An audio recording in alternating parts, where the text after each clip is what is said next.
প্রথম রাউন্ডের প্রতিশোধ টাইগাররা নিল সুপার 4-এই। লিটন কুমার দাসের হাসিটাই যেন শেষ মুহূর্তে টিকে রইল, আর মেন্ডিসের হাসি বিলীন হয়ে গেল।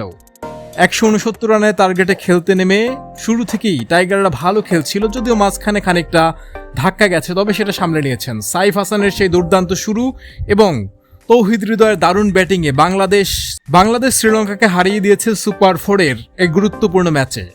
ফলে বাংলাদেশের ফাইনালে যাওয়ার একটা আশা টিকে থাকলো।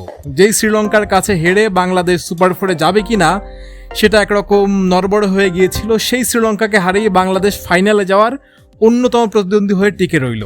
আবার মজার বিষয় হচ্ছে এই শ্রীলঙ্কায় বাংলাদেশকে সুপার 4-এ যাওয়ার ব্যবস্থা করে দিয়েছিল।